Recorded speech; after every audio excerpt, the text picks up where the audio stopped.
नमस्कार दोस्तों, कहानियों की श्रृंखला में आज सुनेंगे नरेंद्र कोहली जी की कहानी शटल।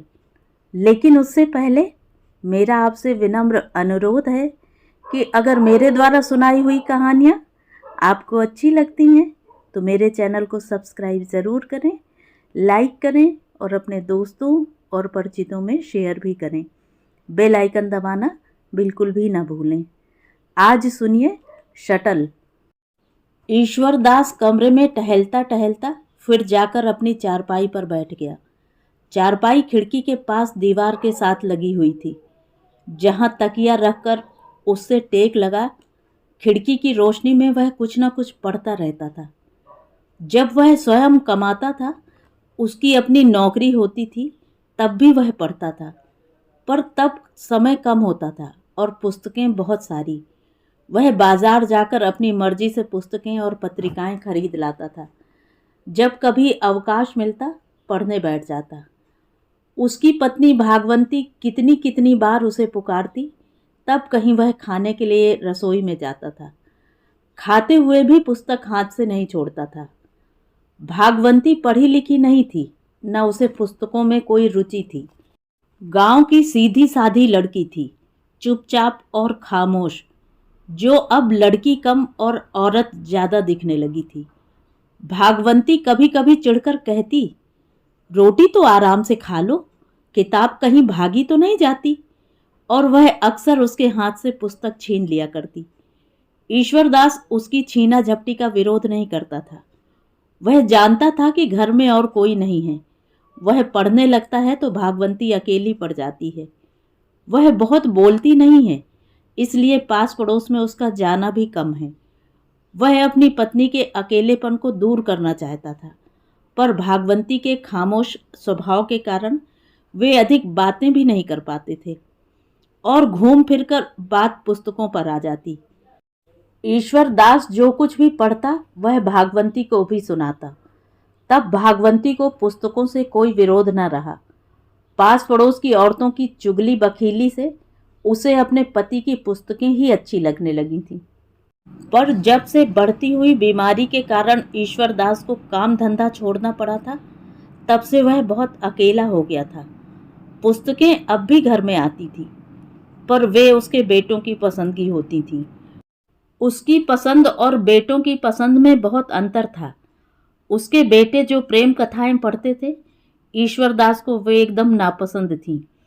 फिर बेटों की बहुएं आ गई थीं। घर में उपन्यासों की जगह फैशनेबल पत्रिकाओं ने ले ली थी। स्त्रियोपयोगी पत्रिकाओं का वह क्या करता? और कल जब इनके नन्हे मुन्ने पढ़ने लायक होंगे और घर में चंदा मामा तथा बाल भारती आने लगेगी, तब वह क्या करेगा? आज भी ईश्वरदास के पास पढ़ने के लिए कुछ नहीं था और उसे दूसरा भी कोई काम नहीं था।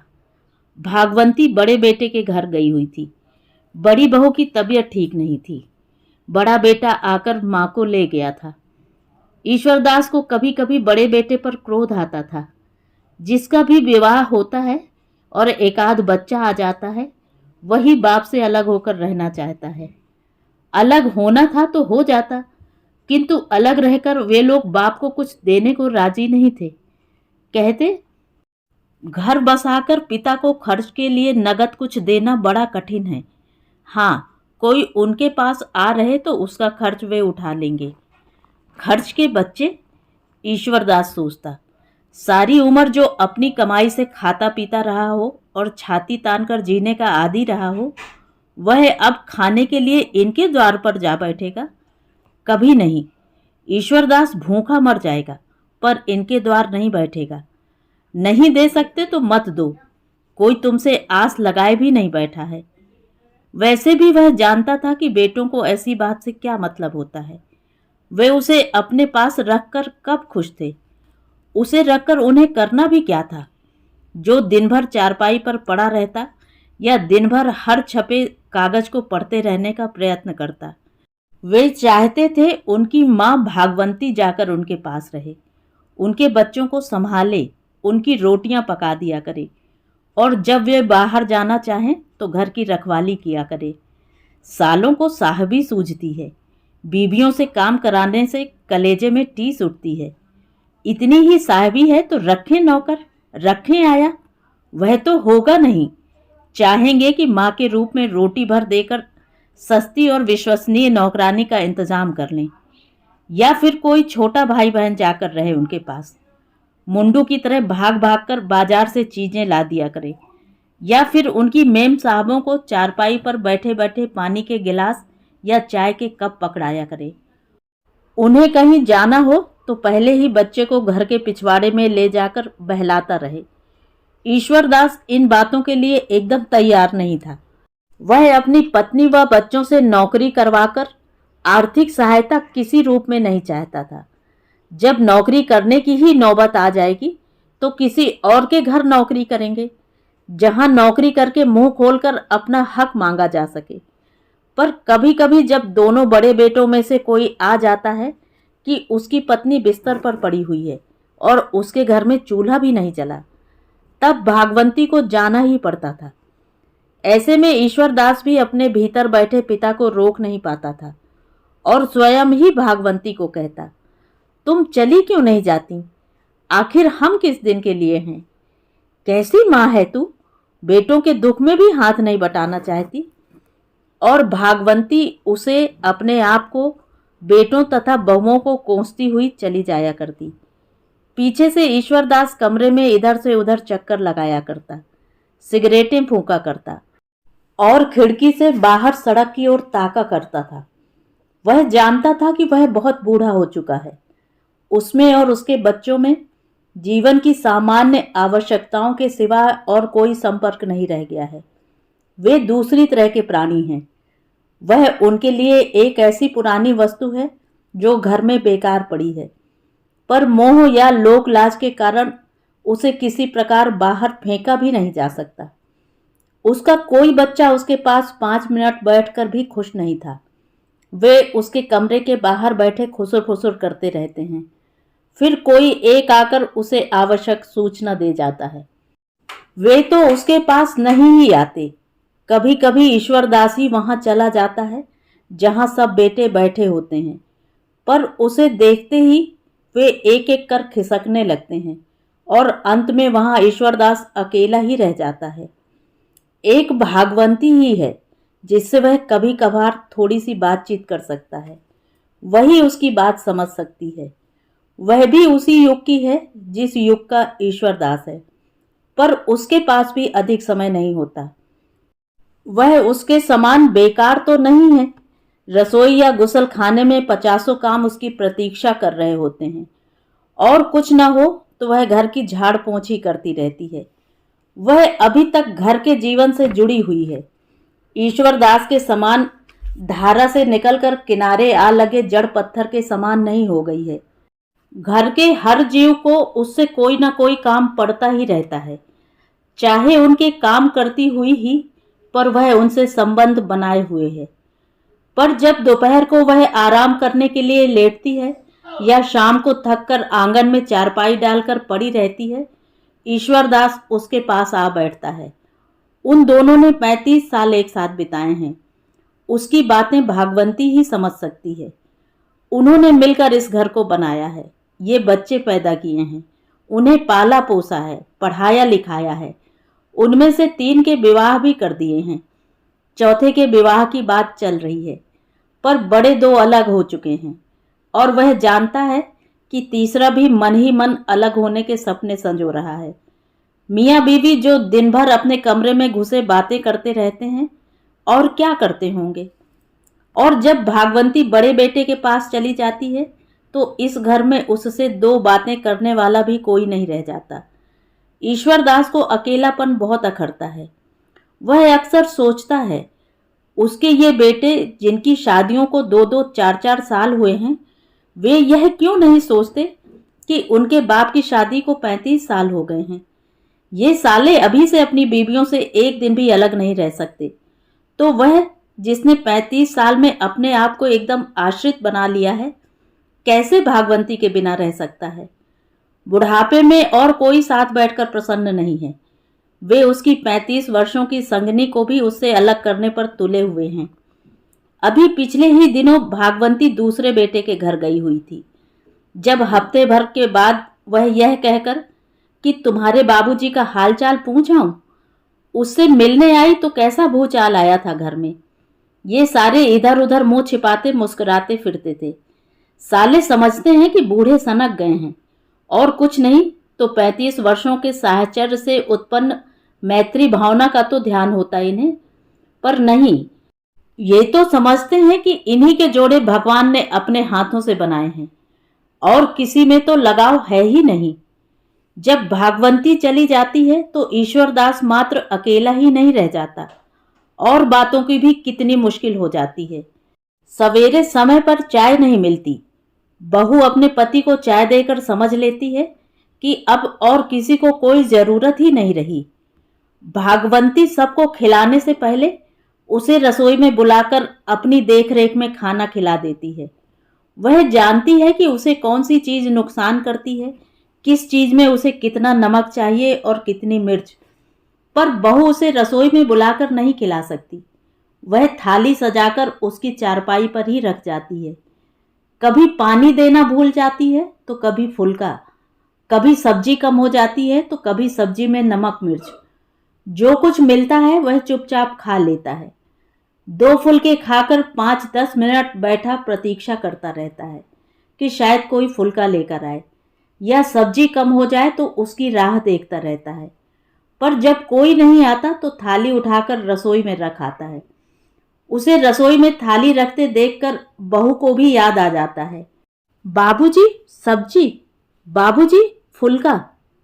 नहीं पुत्र, वह कह देता है, सब ठीक है, मैं खा चुका हूं।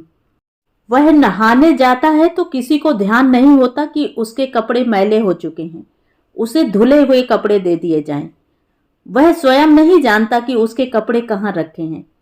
35 वर्षों से उसे अपने कपड़ों का पता नहीं है। यह काम भागवंती का है।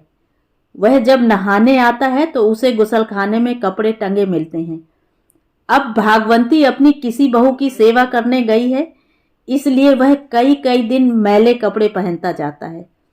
ऐसी ही कितनी बातें होती हैं। वह कुछ मांग नहीं सकता। भागवंती यहां होती है तो उसे कुछ मांगने की जरूरत नहीं होती। वह जानती है कि उसे किस समय क्या चाहिए, और कुछ मांगना ही पड़े तो पत्नी से क्या संकोच। जब घर उसकी पत्नी के अधिकार में है तो उसे भी हर चीज पर पूरा अधिकार है।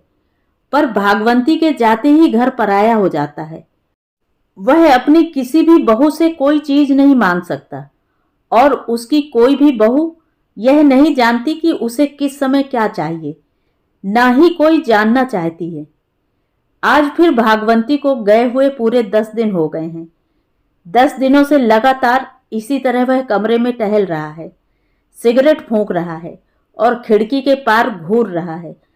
इन 10 दिनों में उससे किसी ने सिवाय खाने के लिए पूछने के और कोई बात नहीं की है। घर के किसी पालतू जानवर की तरह उसे ठीक समय पर खाना मिलता रहा है और बस। उसे भी किसी के संग की आवश्यकता है, उसे भी अकेलापन खलता है, यह किसी ने नहीं सोचा। इन 10 दिनों में उसने एक बार भी पेट भर ठीक से खाना नहीं खाया है और इन 10 दिनों में उसने केवल एक ही बार कपड़े बदले हैं। आखिर इस तरह वह कितने दिन काट सकता है। बड़ी बहू की तबीयत जाने कब तक खराब चले। कौन जानता है कि वे लोग तबीयत ठीक करना ही ना चाहते हों। वह कब तक इस प्रकार घुटता रहेगा। उसे लगा उसका कमरा किसी ने बाहर से बंद कर दिया है और वह कमरा न रहकर पिंजरा बन गया है।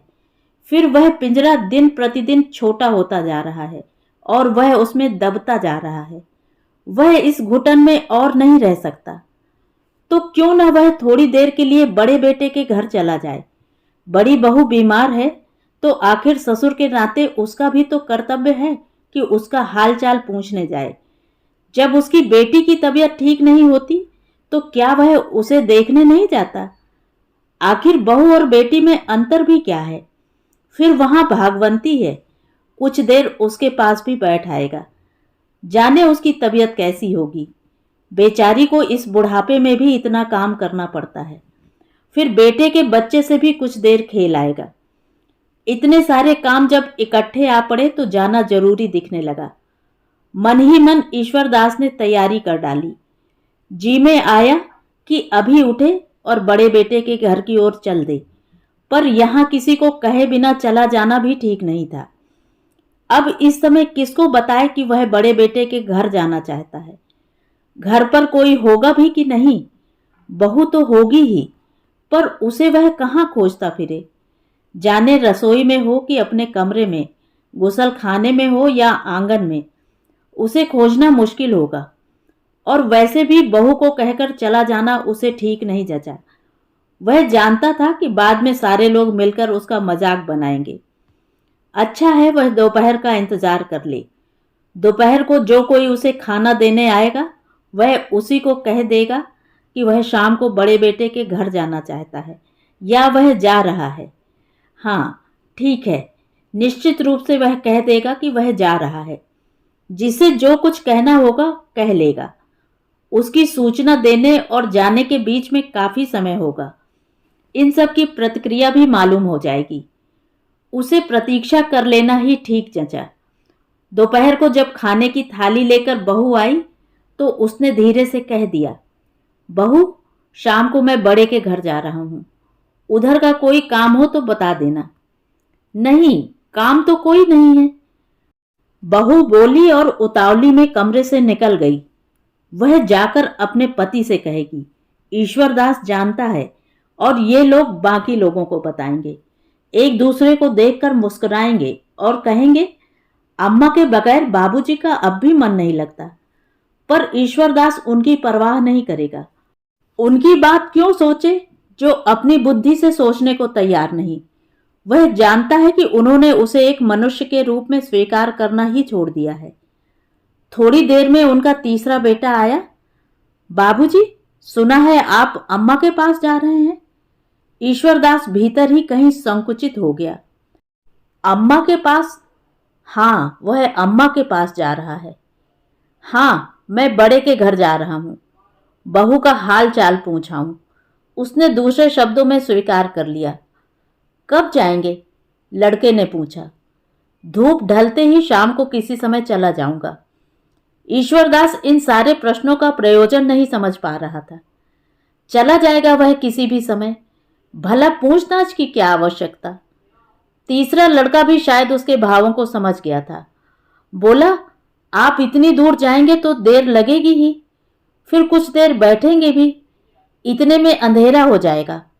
वह अपनी बात कहने से पहले रुका। आप रात वहीं क्यों नहीं ठहर जाते? कल सवेरे आ जाइएगा।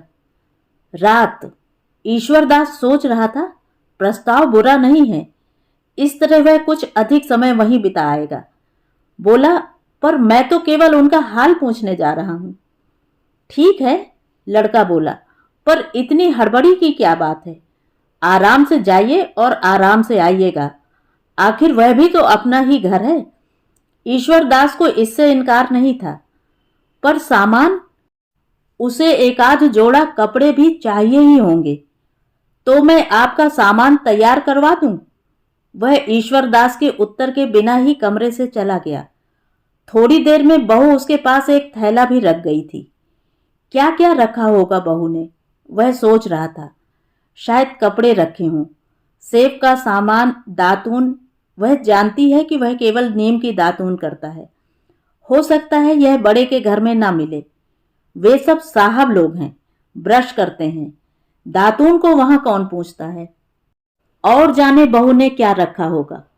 भागवंती उसका सामान तैयार करती तो एक थैले में ही उसकी जरूरत की सारी चीजें रख देती। पर भागवंती यहां होती तो उसे कहीं जाने की आवश्यकता ही न होती। पर चलो ठीक है, जो कुछ बहू ने रख दिया ठीक ही होगा। वैसे भी वह कौन सा परदेश जा रहा है, बड़े के घर ही तो जा रहा है। जो चीज चाहिए होगी वहां मिल ही जाएगी। वह भी तो आखिर घर ही है, वहां भी तो लोग बसते ही हैं। जरूरत की सारी चीजें मिल जाएंगी। और वैसे भी अच्छा है कि वह वहां जाकर रह आएगा। तीसरे बेटे ने अच्छी ही बात सुझा दी।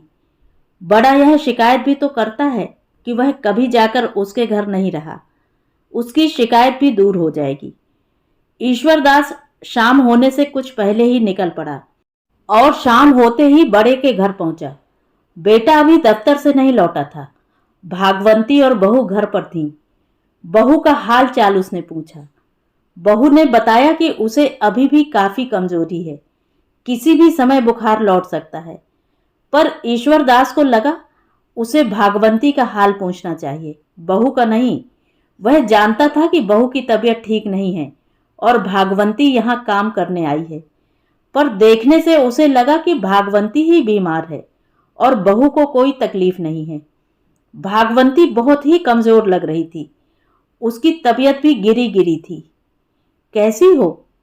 ईश्वरदास बहुत सारे संकोच के बाद भी उसकी चारपाई की पाटी पर बैठ गया।